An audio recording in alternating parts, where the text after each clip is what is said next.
اب جو اصل گیم ڈلنے جا رہی ہے وہ میں آپ سے ذکر کرتا ہوں کہ اصل گیم اب کیا ہونے جا رہی ہے. جو ان کی ذاتی اور نجی محفلیں تھیں ان میں 2 روز پہلے انہوں نے تذکرہ کر دیا تھا بریگیڈیئر ریٹائرڈ مصدق عواسی کا کہ جی وہ نئے مشیر داخلہ اور احتساب ہو سکتے ہیں اجلاس کابینہ کا. اور وہاں پہ کسی نے ذکر تک نہیں کیا, کوئی تذکرہ ہی نہیں آیا سرے سے کہ کوئی شہزاد اکبر نام کی بھی کوئی چیز یہاں پر ہوتی تھی. جو سب سے زیادہ نقصان اٹھائے گا خود عمران خان کے بعد تو وہ شاید شیخ رشید صاحب جو ہوں گے.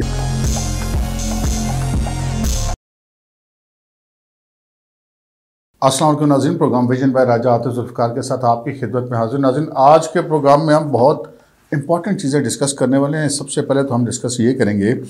کہ جو 23 مارچ کو اپوزیشن کا یعنی کہ پی ڈی ایم کا مجوزہ لانگ مارچ ہے اس کو روکنے کے لیے جو حکومت کی منصوبہ بندی ہے اس کے اندر سے ایک بہت بڑی چیز سامنے آئی ہے. وہ خبر جو ہے وہ ہم آپ کو دیں گے اور بتائیں گے کہ حکومت اس سے طریقہ کار سے کیا مقصد حاصل کرنا چاہتی ہے. اور پھر جناب ہم آپ کو یہ بتائیں گے کہ کیا جو پی ڈی ایم کی جو مرکزی شخصیات ہیں جو اس کے سربراہ ہیں مولانا فضل الرحمان اور جو مسلم لیگ نون کے سربراہ ہیں محمد نواز شریف صاحب, وہ اس لانگ مارچ کی کیا قیمت ادا کرنے جا رہے ہیں یا ان کو کیا قیمت ادا کرنی پڑے گی, یہ آپ کو بتائیں گے. پھر جناب شیخ رشید احمد صاحب اپنے پنڈی والے پھر وہ تڑیاں لگا رہے ہیں, ان کی تڑیوں کے پیچھے مقاصد کیا ہے اس پہ بات کریں گے. اور پھر جو نئے مشیر داخلہ و احتساب جو ہیں وہ بریگیڈیئر مصدق صاحب کو جو تعینات کیا گیا, ریٹائرڈ بریگیڈیئر ہیں, ان کی تعیناتی کے حوالے سے آپ کو بتائیں گے کہ اس تعیناتی کا کس کو پہلے سے علم تھا اور کیوں پہلے سے علم تھا. اور پھر جناب ہم آپ کو یہ بتائیں گے کہ جو سیاسی چیزیں ہوتی ہیں ان میں بڑی بے ثباتی ہے. وزیر اعظم صاحب نے جو کل کابینہ کا اجلاس کیا اس میں ایک ایسا معاملہ ہوا جس سے بندے کو یہ اندازہ ہوتا کہ یار بس یہی سیاست رہ گئی ہے پاکستان میں, بس اینی ساری گل سی.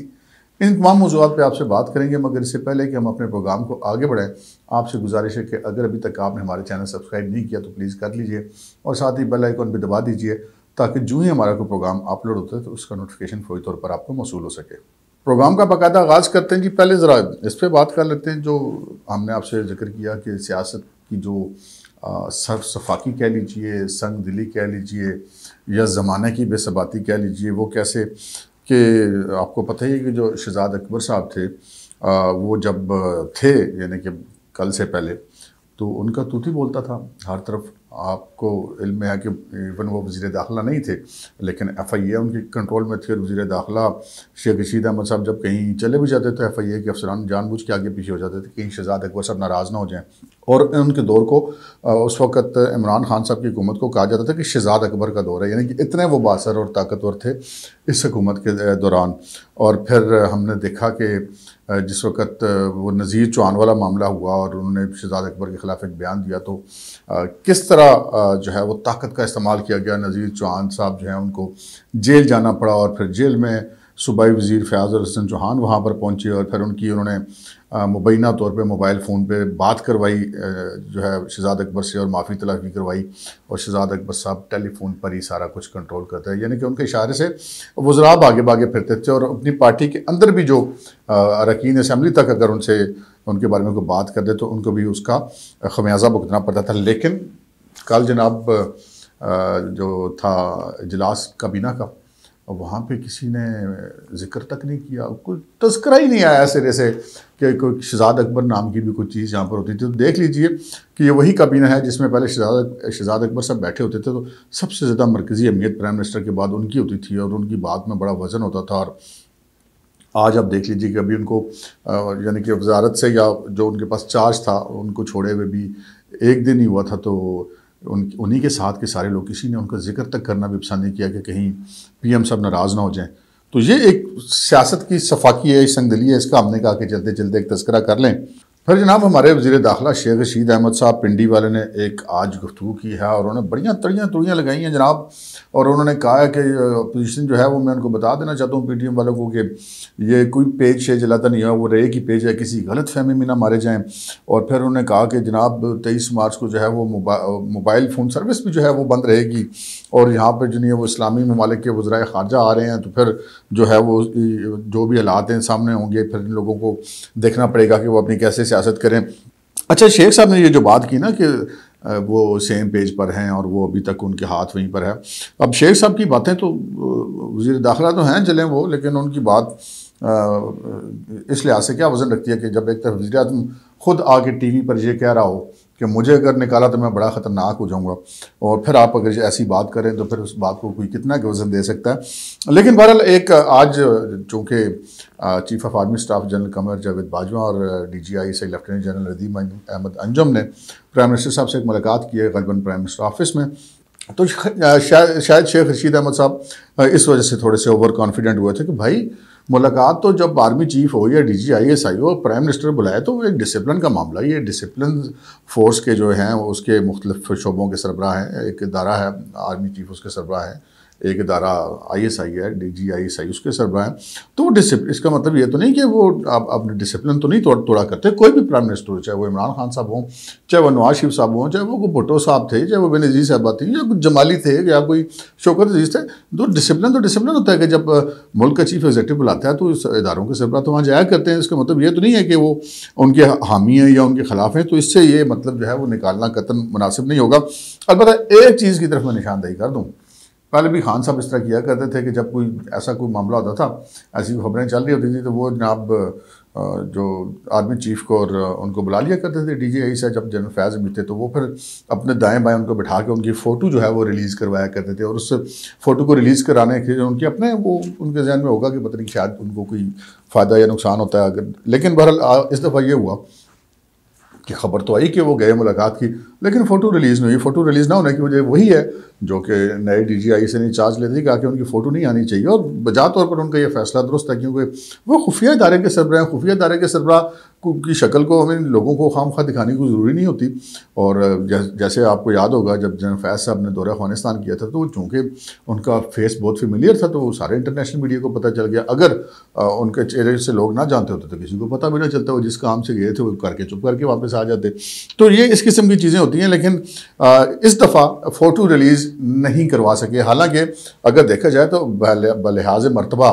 وزیر اعظم کا عہدہ سب سے بڑا ہے، اور پھر اس کے بعد آرمی چیف کا ہے، اس کے بعد ڈی جی آئی ایس آئی کا ہے. لیکن جو ڈی جی آئی ایس آئی ہیں ان کی جو خواہش ہے کہ ان کی تصویر وغیرہ نہ جاری کی جائے تو وہ نہیں ہو سکی. اب پرائم منسٹر اور آرمی چیف نے نہیں کہا کہ نہیں جی جاری کراؤ، اسی کہہ رہے ہیں، ایسی کوئی بات نہیں ہوئی. تو پر شیخ صاحب جو ہیں وہ یہ تڑیاں اس لیے لگا رہے ہیں کہ اگر عمران خان صاحب کی حکومت جو ہے وہ کبھی ختم ہوتی ہے، اپنا وقت پورا کر کے ختم ہوتی ہے یا پہلے ختم ہوتی ہے، تو جو سب سے زیادہ نقصان اٹھائے گا خود عمران خان کے بعد تو وہ شاید شیخ رشید صاحب جو ہوں گے. اسی وجہ سے وہ کافی ڈیسپریٹ نظر آتے ہیں. وہ اس لیے ہوں گے کہ میں نے آپ کو ماضی میں بھی کئی دفعہ بتایا کہ یہ ہمیشہ کسی نہ کسی کے کندھوں پہ چڑھ کے جو ہے وہ 5 7 8 ہزار 10 ہزار زیادہ سے زیادہ شیخ صاحب کا اپنا ذاتی ووٹ بینک ہے پنڈی میں، اس میں کوئی شک نہیں ہے. لیکن اس سے آگے ان کو پھر کسی پارٹی کی ضرورت پڑتی ہے. پہلے وہ نواز شریف کا کندھا استعمال کیا کرتے تھے، پھر وہ پرویز مشرف کا کیا کرتے تھے، پھر وہ چودھری برادران کا کیا کرتے تھے. آخری الیکشنوں میں انہوں نے عمران خان کا گزشتہ 2 الیکشنوں میں کندھا استعمال کیا. تو اب جو ہے وہ آگے عمران خان صاحب والا جو کندھا تو وہ ان کو پتہ نہیں اپنا کندھا ان کو خود بھی دستیاب ہوگا جی نہیں ہوگا کہ اگلے الیکشن میں جو بھی صورتحال نظر آ رہی ہے ابھی تک، کل بدل جاتی تو کچھ نہیں کہہ سکتے. تو وہ جو کندھا ہے شیخ صاحب کے کسی کام کا نہیں رہے گا. تو پھر اور کوئی کندھا جو شیخ صاحب کو اس وقت دستیاب ہے نہیں. تو شیخ صاحب تو پھر یہی چاہیں گے نا کہ یار جو وہ تو کہتے ہیں نا وہ گھنٹے گنتے ہوں گے کہ جڑا گھنٹہ اور لگ جائے وزارت ہے. تو وہ اس وجہ سے کافی ڈیسپریٹ دکھائی دیتے ہیں. پھر اس قسم کی وہ بڑھ کے مارتے رہتے ہیں سلطان رائی ٹائپ کی. تو لہٰذا انہوں نے ایڈا کو سیریس نہ لینا. شیخ صاحب ایسی باتیں کرتے رہتے ہیں. اب ہم آ جاتے ہیں اصل خبر کی طرف. اصل خبر جناب یہ ہے کہ پی ڈی ایم جو ہے وہ 23 مارچ کو مارچ کرنے جا رہی ہے، جو ابھی تک انہوں نے شیڈول اناؤنس کیا. اگرچہ کہ پی ڈی ایم اپنی کریڈیبلٹی کو خراب کر چکی ہے. ماضی میں بھی اس قسم کے مارچز کے وہ اعلانات کرتے رہے، پھر وہ مختلف قسم کے اختلافات ان کے سامنے آتے رہے. اور جو لازم بات ہے حکومت سے جب پبلک تنگ ہوتی ہے، یار مہنگائی بڑھ رہی ہے، بے روزگاری بڑھ رہی ہے، حکومت تو پرواہی کوئی نہیں، الٹا وہ یہ کہہ رہی ہے کہ جی آپ لوگ جو ہیں وہ حکومت کی جو قربانیوں کو مانے. ہمارا پرائم منسٹر کہتا ہے کہ جی مجھے کیا ضرورت ہے، ہمارا وزیر اعظم تو احسان چڑھا رہا ہوتا ہے قوم کے اوپر کہ انہوں نے ہمارا وزیر اعظم بن کے اس قوم کے اوپر کوئی بڑا احسان کیا ہے کہ جی مجھے ضرورت نہیں تھی بننے کی، تو میں تو پبلک کے لیے آگے بن گیا ہوں، پبلک کی ہمدردی میں. تو جو ہمدردی اس کی قیمت جو پبلک ادا کر رہی ہے وہ سب کے سامنے. تو جب پبلک یہ دیکھتی ہے کہ بنیادی طور پہ اور فطری طور پہ پبلک جب دیکھے گی تو وہ اپوزیشن کی طرف دیکھے گی. جب وہ کسی حکمران سے تنگ ہوگی، اس کی پالیسی سے تنگ ہوگی، اور وہ دیکھے گا کہ یار حکمران جو ہے اس معاملے میں صفاقی کی حد تک سنگ دلی کا مظاہرہ کر رہے ہیں کہ ان کو بالکل قطعاً کوئی پرواہ نہیں ہے کہ عوام کو کیا فرق پڑتا ہے، کوئی چیز مہنگی ہو رہی ہے، کوئی سستی ہو رہی ہے، کوئی بے روزگاری ہو رہی ہے، کوئی لوگ مر رہے ہیں، کوئی خودکشیاں کر رہے ہیں. کوئی دہشت گردی ہو رہی ہے، کوئی امن و امان کا مسئلہ ہے اور ملکی جو معاشی صورتحال تباہ ہو رہی ہے، پاکستان خارجہ طور پہ تناؤ ہو رہا ہے، تو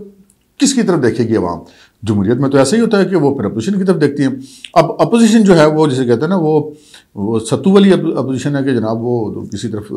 چلتے ہوئے دکھائی نہیں دیتے۔ جب پبلک کو یہ توقع ہوتی ہے کہ وہ کوئی مارچ کریں گے تو وہ مارچ اعلان کر کے پھر نہیں مارچ کرتے۔ جب پبلک کو یہ توقع ہوتی ہے اچھا شاید کوئی عدم اعتماد لے آئیں گے تو پہلے وہ مانتے نہیں ہیں، جب مان جاتے ہیں تو اس کے بعد پھر وہ جب سربراہی اجلاس ہوتا ہے اس کے بعد پھر عدم اعتماد کی بات گول ہو جاتی ہے، جیسا کہ یہ آخری جو سربراہی اجلاس ہوا تھا ان کا اس میں گول ہو گئی۔ تو ایسی جو ٹھنڈی ٹھار اپوزیشن ہے اس کا پھر عوام نے کیا کرنا ہے؟ تو پھر جب عوام میں مایوسی پھیلے گی تو پھر تو معاملات تو اس طرف جا سکتے ہیں جو پھر کسی کے کنٹرول میں نہ رہے۔ تو اپوزیشن کا جو ہے وہ طاقتور ہونا یا متحرک ہونا یا فعال ہونا اتنا ہی ضروری ہوتا ہے جمہوری نظام حکومت میں، جتنا کہ حکومت کی طرف سے ضروری ہوتا ہے۔ جتنا عوام کو توقعات ہوتی ہے اپنی حکومت سے، تو ان کے پاس جو متبادل ہوتی ہے توقعات کا جو رخ ہوتا ہے وہ پھر اپوزیشن کی طرف ہوتا ہے۔ ابھی تک جو ہماری اپوزیشن ہے وہ یعنی کہ ہم کہہ سکتے ہیں کہ افسوسناک بات یہ ہے کہ وہ بھی اسی طرح عوام کی توقعات پہ پوری نہیں اتر رہی جس طرح کی حکومت نہیں اتر رہی۔ تو اس دفعہ جو ہے وہ انہوں نے ایک اعلان تو کر دیا ہے، لیکن اب وہ جو مارچ ہے وہ مارچ ہوگا تو پتہ چلے گا۔ اچھا، اس مارچ کے حوالے سے حکومت کی حکمت عملی کیا ہے اس پر ہم آتے ہیں، لیکن اس سے پہلے ذرا ایک خبر کا اور چلتے چلتے ذکر کر لیں، اور وہ خبر یہ ہے کہ جناب بریگیڈیئر ریٹائرڈ مصدق عباسی کو جو ہے وہ شہزاد اکبر صاحب کی جگہ مشیر برائے داخلہ و احتساب پرائم منسٹر کا وہ مقرر کر دیا گیا۔ بریگیڈیئر ریٹائرڈ مصدق عباسی کے بارے میں پتہ چلا کہ یہ پہلے بھی ڈی جی نیب رہے ہوئے ہیں، تو سو نیب کا تو ان کو ایک ایکسپیرینس ہے، لیکن یہ بریگیڈیئر مصدق کا جو نام ہے یہ اچانک سامنے کیسے آیا اور کون سی وہ شخصیت تھی جس کو بریگیڈیئر جو مصدق کی تعیناتی کا پہلے سے تھا؟ تو یہ پتہ چلا کہ جناب ہمارے ملک کے پراپرٹی ٹائکون جو ہمارے ملک کے بہت سارے معاملات میں بہت زیادہ متحرک اور فعال رہتے ہیں اور بڑے باخبر آدمی سمجھ جاتے ہیں، وہ ہیں ملک ریاض صاحب۔ تو ملک ریاض صاحب جو ہیں وہ اپنی محافل میں جو ان کی ذاتی اور نجی محفلیں تھیں ان میں 2 روز پہلے انہوں نے تذکرہ کر دیا تھا بریگیڈیئر ریٹائرڈ مصدق عباسی کا کہ جی وہ نئے مشیر داخلہ اور احتساب ہو سکتے ہیں۔ سو ملک ریاض صاحب وہ شخصیت ہے جی جن کو نہ صرف یہ کہ پتہ تھا کہ وہ یہ آ رہے ہیں، تو بلکہ یہاں تک بھی کہا گیا کہ شاید اس میں ان کی کوئی ریکمنڈیشن بھی شامل ہے، اور ایک کوئی لاہور کے وکیل صاحب ہیں ان کا بھی کوئی نام آ رہا ہے، ممکن ہے ان کو بھی آگے چل کے کوئی ایسا سرکاری عہدہ دے دیا جائے۔ تو بہرحال بریگیڈیئر ریٹائرڈ مصدق عباسی جو کام شہزاد اکبر صاحب نہیں کر سکے اپنے مکمل اختیارات اور پورے طاقتور ہونے کے باوجود، دیکھتے ہیں کہ مصدق عباسی صاحب وہ کام کر پاتے ہیں یا نہیں کر پاتے، اور جو نیب میں انہوں نے پہلے کام کیا وہ تجربہ ان کا یہاں پر کام آتا ہے یا نہیں آتا، کیونکہ پرائم منسٹر صاحب جس کو بھی لگاتے ہیں اس سے توقعات پھر پرائم منسٹر صاحب بہت ساری رکھتے ہیں، پھر جب وہ توقعات پوری نہیں ہوتی تو پھر وہ ایسے ہی ہوتا ہے جیسے شہزاد اکبر صاحب کے ساتھ ہوا۔ اچھا، اب جو حکمت عملی ہے 23 مارچ کے جو مجوزہ لانگ مارچ یا مہنگائی مارچ جو پی ڈی ایم کرنے جا رہی ہے اس کو روکنے کے حوالے سے ہم نے دیکھا کہ کچھ دنوں سے خبریں آ رہی ہیں کہ جناب جو اسلامی وزرائے خارجہ کی کانفرنس ہے وہ اسلام آباد میں بلائی جا رہی ہے، اور وہ 23 مارچ کی جو پریڈ ہوتی ہے یوم دفاع پر جو اسلام آباد میں ہوتی ہے اس پریڈ میں بھی وہ وزرائے خارجہ حصہ لیں گے۔ اچھا، اس میں ایک بہت بڑی شخصیت کا بھی ذکر ہے، وہ بھی آپ سے آگے چل کے کرتا ہوں، پہلے ذرا اس پہ بات کر لیں۔ شیخ رشید احمد صاحب نے بھی کہا کہ جی دیکھ لیں سینکڑوں وزرائے خارجہ آئیں گے تو پھر یہ اپوزیشن جو ہے وہ اس کو کیا کرنا پڑے گا، ان کا مارچ ناکام ہو جائے گا تو سڑکیں بند ہوگی، تو راستے بند ہوں گے، تو موبائل سروس بند ہوگی۔ تو اس کا جواب جو ہے وہ مولانا فضل الرحمان صاحب نے دیا، اور انہوں نے یہ کہا کہ جناب ہم نے تو پہلے کس سے اناؤنس کیا تھا، آپ کو ایسی ڈیٹس رکھنی نہیں چاہیے تھی، تو اب تو مارچ تو ہوگا۔ تو انہوں نے کہا کہ ایسی کو مارچ کو روکے جانے کی یا اس کو آگے 2-4 دن آگے کرنے کے جو امکانات ہیں ان کو رد کر دی مولانا صاحب نے۔ پھر دوسری بات یہ ہے کہ اب حکومت نے اگر ایسا کیا بھی ہے کہ ان دنوں میں جو ہے وہ وزرائے خارجہ کو وہاں پر انوائٹ کر لیا، تو میں ذرا آپ کو یاد دلاتا چلوں کہ چین کے صدر کا دورہ پاکستان ہونا تھا جب عمران خان صاحب نے دھرنا دیا تھا، اور یہ شیخ رشید احمد صاحب بھی ان کے ساتھ تھے، تو وہ کتنے مہینے وہاں پر بیٹھے رہے، اور چین کا جو صدر کا دورہ تھا وہ اتنا عرصہ جو ہے وہ لٹکا رہا، اور جب وہ دھرنا 126 دن کا ختم ہوا تو اس کے بعد پھر وہ آیا وہ سی پیک والے معاہدوں پہ دستخط ہوئے، تو اس وقت تو سامنے ایک چیز نظر آ گئی تھی، اور لوگوں کو یہ جا کے اپنے کنٹینر سے کہتے رہتے تھے کہ نہیں جی وہ چین کے صدر نے تو آنا ہی نہیں تھا، اور تو یہ تو جھوٹ بول رہے تھے، لیکن جب وہ جو ہی دھرنا ختم ہوا تو پھر چین کا صدر آ گیا، تو وہ جو باتیں کنٹینر سے کی جاتی تھی وہ غلط ثابت ہوئیں۔ تو جو خود چین کے صدر کو دورے کو کی پرواہ نہ کرتے ہوئے بیٹھے تھے، اب وہ دوسروں کو یہ کیسے کہہ سکتے ہیں کہ جی وزرائے خارجہ آ رہے ہیں، چین کے صدر کا کیلیبر ہو رہا ہے، وزرائے خارجہ کا کیلیبر ہو رہا ہے۔ تو بہرحال انہوں نے ایک یہ اپنی طرف سے ایک سیاسی چیز استعمال کی۔ اب معاملہ یہ ہے کہ یار اس قسم کے کام تو ہوتے ہیں، کوئی گلی محلے کی سیاست میں کوئی حلقے کی سیاست میں، کوئی وارڈ کی سیاست میں، کوئی MNA MPA کے حلقے کی سیاست میں اس قسم کی چالیں چلی جاتی ہیں، ایسے کوئی ورڈ رکھ لیا، ایسے کوئی بات کر لی۔ اب یہ بین الاقوامی جو دوست ہوتے ہیں پاکستان کے یا جو ممالک ہوتے ہیں، ان کے لوگوں کے بارے میں اس طرح کا کام نہیں کرنا چاہتے۔ یہاں پر یہ حکومت کو زیادہ ذمہ داری عائد ہوتی ہے کہ وہ ان ڈیٹوں کا خیال کرتی ہے، کیونکہ بہرحال PDM تو اناؤنس کر چکی تھی۔ اچھا، اب جو اصل گیم ڈلنے جا رہی ہے وہ میں آپ سے ذکر کرتا ہوں کہ اصل گیم اب کیا ہونے جا رہی ہے۔ اصل گیم یہ ہونے جا رہی ہے کہ جناب وزرائے خارجہ کی کانفرنس میں شنید ہے کہ مبینہ طور پر جو سعودی کراؤن پرنس ہیں محمد بن سلمان، جن کو عرف عام میں MBS کہا جاتا ہے، سنا ہے کہ وہ بھی انوائٹڈ ہوں گے۔ اب حالانکہ وہ وزیر خارجہ تو نہیں ہیں، وہ تو کراؤن پرنس ہیں، آپ عملی طور پہ وہ شاہی ہیں سعودی عرب کے۔ اب وہ جو اگر آتے ہیں اور وہاں جہاں پہ پریڈ پہ موجود ہوتے ہیں اس دن میں، تو پھر جو ہوگا تو کیا ہوگا۔ اب حکومت نے جو لگتا ہے کہ وہ جو کوشش کی ہے وہ ایک ہی کوشش کی ہے کہ سب کے علم میں ہے کہ جناب مولانا فضل الرحمان صاحب اور ان کی پارٹی کے سعودی عرب کے ساتھ تعلقات بہت اچھے ہیں، بہت ان کے ایک جیسے کہ یہاں تک بھی کہا جاتا ہے، ان پہ الزام عائد کیا جاتا ہے مولانا فضل الرحمان صاحب پہ کہ جی ان کی پارٹی وہاں سے لائن بھی لیتی ہے، تو پھر وہ مولانا صاحب کے جو تعلقات ہوں گے وہ پھر ان پہ زد آنے کا خدشہ ہوگا۔ حکومت تو شاید ایسے ہی چاہ رہی ہے۔ اور پھر نواز شریف صاحب کے تو سعودیز کے ساتھ تعلقات تو کسی سے ڈھکی چھپی بات نہیں ہے۔ جب پرویز مشرف صاحب نے ان کو جیلوں میں پھینک دیا تھا تو اس وقت سعودیز ہی آ کر ان کو لے گئے تھے، اور پھر انہوں نے کتنے سال وہاں پر ان کو محل بھی دیے رکھے اور ان کی میزبانی بھی کی۔ اب بھی جب وہ لندن میں اس وقت موجود ہیں تو سعودی سفارتکار اور جو ان کے پرنس ہیں وہ وہاں پر جا کے لندن میں ان سے باقاعدہ ملاقاتیں کرتے ہیں، اور نواز شریف صاحب کے بہت اچھے تعلقات ہیں۔ تو اب حکومت نے شاید یہ کوشش کی ہے، یا جو وزیر داخلہ صاحب ہیں، وزیر اعظم صاحب ہیں، ان لوگوں کے ذہن میں یہ بات ہے کہ جی اسلامی وزرائے خارجہ کی کانفرنس بلا کے اور محمد بن سلمان کو وہاں پر مدعو کر کے جب ہم یہ کام کریں گے تو شاید ان کے جب مارچ آئے گا تو اس کے نتیجے میں جو محمد بن سلمان کے دل میں بدگمانی پیدا ہوگی نواز شریف صاحب کے بارے میں اور فضل الرحمان صاحب کے بارے میں، تو ان کے آپس کے تعلقات اچھے نہیں ہوں گے، تو پھر یہ ایک ایسا تھریڈ ہے جس کی وجہ سے شاید اپوزیشن جو ہے وہ اپنا لانگ مارچ کو ملتوی کر دے۔ پہلی بات تو یہ ہے کہ اگر محمد بن سلمان کا آنا ابھی کنفرم نہیں ہے، ممکن ہے کہ سرکاری لیول پہ کوئی کنفرم ہو، لیکن ایسی چیزیں لاسٹ ٹائم تک تو وہ سیکرٹ ہی رکھی جاتی ہیں ڈیو ٹو سیکورٹی ریزنز۔ تو اگر وہ آ بھی جاتے ہیں تو 23 مارچ کی جو پریڈ ہوتی ہے وہ تو صبح کے وقت ہوتی ہے، تو یہاں پہ کون سا صبح 7 بجے آ کے PDM نے جلسہ شروع کر دینا ڈی چوک میں، ایسا تو کوئی معاملہ نہیں ہے۔ وہ تو 23 مارچ کو بھی شام تک کہیں کچھ لوگ نکلیں گے، پتہ نہیں کہاں سے قافلے چلیں گے، کچھ یہاں پر ہوں گے، کچھ کہاں سے چلیں گے، کب وہ پہنچیں گے، تو وہ 23 مارچ شاید تو گزر چکی ہوگی۔ سو یہ جو حکمت عملی ہے شاید ان کی اس طرح سے کامیاب نہ ہو سکے۔ رہی بات محمد بن سلمان کی، پہلی بات تو یہ کہ محمد بن سلمان پاکستان آئیں گے یا نہیں آئیں گے، ابھی تک اس کی کوئی کنفرمیشن نہیں ہے۔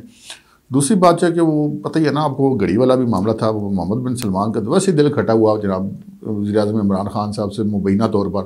تو اب ان کی دعوت پہ وہ دوبارہ آتے ہیں یا نہیں آتے، یہ بھی ایک فیکٹر ہے، کیونکہ کانفرنس تو وزرائے خارجہ کی اور محمد بن سلمان تو بہرحال وزرائے خارجہ نہیں ہے، اسپیشل وہ ایک گیسٹ کے طور پہ وہ اس میں شریک ہو سکتے ہیں، تو ممکن ہے اس میں آ بھی جائیں، لیکن آ بھی جائیں تو بہرحال ایسا کوئی خطرہ ہے نہیں۔ لیکن حکومت کی جو منصوبہ بندی ہے وہ ہم نے آپ کے سامنے رکھ دی کہ کیا اس وقت حکومت جو ہے وہ منصوبہ بندیاں کر رہی ہے اور کیا اپوزیشن اس وقت منصوبہ بندیاں کر رہی ہے۔ آج کے پروگرام میں اتنا ہی، اجازت دیجیے، اللہ حافظ۔